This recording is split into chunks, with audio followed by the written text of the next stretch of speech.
नमस्कार, NaukriNews.com में आपका स्वागत है। मैं हूं गिरजेश वशिष्ठ। जब कहीं सफलता होती है ना, तो बहुत सारे लोग जो है उसका श्रेय लेने वाले हो जाते हैं, और जब असफलता होती है तो लोग उस श्रेय को जो है वो अपयश जो है वो दूसरे के सर पे डालना शुरू कर देते हैं।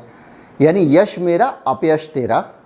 सरल भाषा में जो कहते हैं कि सफलता के 100 बाप होते हैं और असफलता अनाथ होती है। कोरोना वायरस के मामले में जो विश्व गुरु है, जो पूरी दुनिया को ज्ञान दे रहा है, सिर्फ ज्ञान ही नहीं दे रहा है, वो पूरी दुनिया पे एक तरह से असर डाल रहा है, प्रेशर डाल रहा है, पूरी दुनिया को अपने तरीके से चलाने में लगा हुआ है, वो देश है अमेरिका।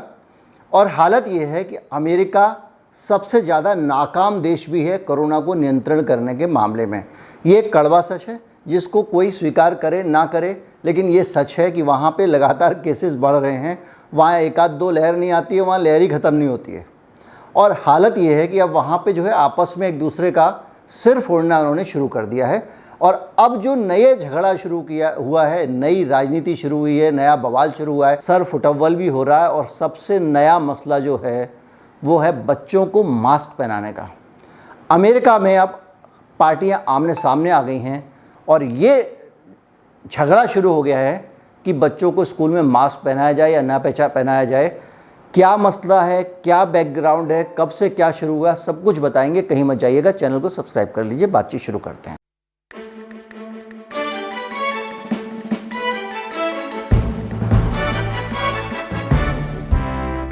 बवाल की जड़ शुरू होती है 14 मई को। 14 मई को एक आदेश जारी हुआ। आदेश जारी किया हुआ, एक सेलिब्रेशन हुआ अमेरिका के राष्ट्रपति के दफ्तर में। जो अमेरिका के राष्ट्रपति हैं जो बिडेन, उन्होंने अपने सांसदों के सामने, उन सांसदों की उपस्थिति में अपना मास्क उतार दिया और कहा कि अब लोगों को मास्क लगाने की ज़रूरत नहीं है अमेरिका में, अगर उन्होंने दोनों टीके लगवा लिए हैं। ये एक ट्वीट किया गया राष्ट्रपति की तरफ से। और इसके इसी मसले पर लेकर थोड़ी देर बाद व्हाइट हाउस से भी एक ट्वीट आया और व्हाइट हाउस ने भी यही कहा कि अब अगर आपने दोनों टीके लगवा लिए हैं तो आप सुरक्षित हैं, और अब जो है वो आप देखिए। तो अब ये दोनों जो, यानी इसके साथ ही ये चैप्टर क्लोज हो गया अमेरिका में, और एक संदेश चला गया कि भाई अमेरिका में अब टीके लगने के बाद मास्क लगाने की ज़रूरत नहीं है। इसके पहले भी जो अमेरिका के जो चीफ साइंटिफिक एडवाइज़र हैं, मेडिकल एडवाइज़र हैं वाइट हाउस के, अपने फाउची साहब, वो भी कह चुके थे कि हमारे यहाँ पे जो दवाएं हैं वो दोनों अचूक और अमोघ हैं, जो टीका लगवा रहे हैं, और उसके बाद में किसी को कोई भी इन्फेक्शन नहीं हो सकता। ये हो गया, 2 महीने मामला चलता रहा। फिर अचानक एक दिन जो है CDC आता है, centre for disease control and prevention, America का CDC, जो पूरा का पूरा बीमारियों का नियंत्रण, रोग नियंत्रण विभाग है वहाँ का, ऐसे समझ लीजिए। वो तस्वीर में आता है। और उसी CDC ने पहले भी, जब ये बिडेन साहब ने मास्क उतारा था, तो उसी CDC की सलाह पर उतारा था। और वो एक स्टडी पेश करता है, जिस स्टडी के बारे में वो बताता है कि हमारे यहाँ पे अमेरिका में बड़ी संख्या में लोग इससे जो है वो ऐसा हुआ जिन्होंने 2-2 टीके लगवाए थे, 3/4 लोग, और वो बाद में गंभीर रूप से कोरोना के शिकार हो गए, हॉस्पिटलाइज हुए। इसलिए लोगों को दोनों टीके लगाने के बाद भी मास्क लगाना चाहिए, क्योंकि बड़ी तेज़ी से बीमारी फैल रही है। और जो अपना मेड इन इंडिया कह सकते हो आप, डेल्टा वेरिएंट है, उसने कहर ढाया हुआ है, जिसने हमारे यहाँ कहर ढाया था।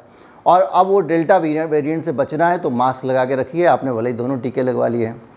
इसके बाद एक बड़ी बहस खड़ी हो गई वहाँ पे, और लड़ाई झगड़ा शुरू हो गया एक तरह से समझें, क्योंकि जिन लोगों को आप अभी तक इतने समय से ये सपना दिखा रहे थे कि आप दोनों वैक्सीन लगा लोगे तो आप परम सेफ हो गए, वो लोग गुस्से में आ गए। और ये मास्क लगने की एडवाइजरी आने के बाद में ये भी एडवाइजरी आई कि टीचर, स्कूल में जो जाने वाले बच्चे हैं वो सब लोग भी मास्क लगा कर ही जाएं। उसके बाद टीचर और उखड़ गए। उनका कहना ये कि भाई हमारे बच्चे जो हैं उनको आप इस तरह से मास्क नहीं पहना सकते। जो गवर्नर हैं वहाँ पे कई स्टेट्स के, इसके अलावा जो वहाँ पे सीनेट के मेंबर्स हैं, जो वहाँ के माइनॉरिटी के और दूसरे तरह के मेंबर्स हैं, उन लोगों ने तो वहाँ बवाल खड़ा कर दिया। उनका कहना ये है कि भाई आप जो है, हमने सरकार जो चुनी है वो सरकार हमने चुनी है, लोकतांत्रिक देश है, संवैधानिक लोकतंत्र है, संविधान के हिसाब से चलता है, तो सरकार जो कहेगी वो माना जाएगा कि जो है वो 4 डॉक्टर एक कमरे में बैठ के आदेश जारी करते रहेंगे और वो इस देश पे चलेगा। डॉक्टर फाउची का आदेश क्यों चलेगा, इस पे फैसला एक लोकतांत्रिक तरीके से क्यों नहीं होना चाहिए। फाउची की ओपिनियन लेके, सीडीसी की ओपिनियन लेके उस पर दिमाग लगाए, कमेटी बिठाए, जो करना है सरकार को वो करे। ये सीधे सीधे आपने उनको अधिकार दे दिया है, तो इस बात को लेके भी झगड़ा हो गया है। अब फिलहाल वहाँ पे ज़बरदस्त प्रोटेस्ट भी हो रहे हैं, बहुत सारे लोग सड़कों पर उतर आए हैं, वो कह रहे हैं कि नहीं हम मास्क नहीं लगाएंगे। सरकार अपनी कन्फ्यूजन को लेकर इतना परेशान है कि बिडेन साहब ने कहा है कि साहब अब मैं दोबारा से स्थिति स्पष्ट करूंगा, खुद राष्ट्रपति आके दोबारा लोगों को बताएंगे अब करना क्या है। लेकिन एक बड़ा मसला खड़ा हो गया है कि क्या हम कोरोना से लड़ाई के मामले में अभी भी अंधकार में खड़े हुए हैं? क्या हम जो तरीके डिवाइस करते आ रहे हैं वो तरीके इतनी जल्दी आउटडेटेड हो जाते हैं? क्या वो तरीके इतनी जल्दी नाकाम हो जाते हैं? क्या जिन तरीक़ों के भरोसे पूरी दुनिया कोरोना को जीतने चली थी वो तरीके कमज़ोर दिखने लग गए हैं? ये एक सवाल, बड़ा सवाल खड़ा हो गया है, जो अमेरिका के आने वाले समय के जो घटनाक्रम होंगे, जो उठापटक होगी अमेरिका में और उसके बाद जो नतीजे सामने आएंगे, उसके ज़रिए एक चीज़ और स्पष्ट होगी, एक तस्वीर और साफ़ होगी कि वैक्सीन जो है वो कितना उस पर भरोसा किया जा सकता है, कितना नहीं किया जा सकता। मास्क को लेकर किस हद तक क्या अकेला मास्क ही एक उपकरण बचा हुआ है जो हमको सेफ्टी देता है? उधर कई लोग अमेरिका में ये भी ओपिनियन दे रहे हैं और वो कह रहे हैं कि साहब आप ये डाटा देख लीजिए अमेरिका का, वो ग्राफ दिखाते हैं और कहते हैं मास्क लगा रहे थे तो ये इतना सारा केस क्यों बढ़ गया, तब तो मास्क लगा रहे थे, अब हटाने से क्या फ़र्क पड़ जाएगा। तो जब ऐसा होता है तो बहुत सारी ओपिनियंस आती हैं, लेकिन बहरहाल स्कूल में बच्चों को मास्क लगाने को लेकर और दूसरी चीज़ों को लेकर बड़ा ज़्यादा खिन्नता है अमेरिका में लोगों के अंदर, और उनको लग रहा है कि अब ये गड़बड़ हो रही है। और बच्चों के मामले में, बच्चों की बीमारी के मामले में वैज्ञानिक समुदाय पे, वहाँ पे उनके सांसदों का आरोप है कि इसको हम जो है वो ज़्यादा बढ़ा चढ़ा के दिखा रहे हैं। इतनी ज़्यादा गंभीर समस्या बच्चों को लेकर कम से कम नहीं है। उम्मीद करता हूँ कि जो नए अपडेट्स थे वो आपको अच्छे लगे होंगे, और अगर वीडियो अच्छा लगा है तो ज़्यादा से ज़्यादा लोगों तक पहुँचाएँ। इस वीडियो में आपकी कोई टिप्पणी हो तो वो भी कर सकते हैं। अगर आप हमें सहयोग करना चाहते हैं तो ये बारकोड है, इस बारकोड पे आप जो है स्कैन करके भुगतान कर सकते हैं। हमारा UPI ID भी इसके नीचे लिखा हुआ है, उसका भी इस्तेमाल आप भुगतान में कर सकते हैं।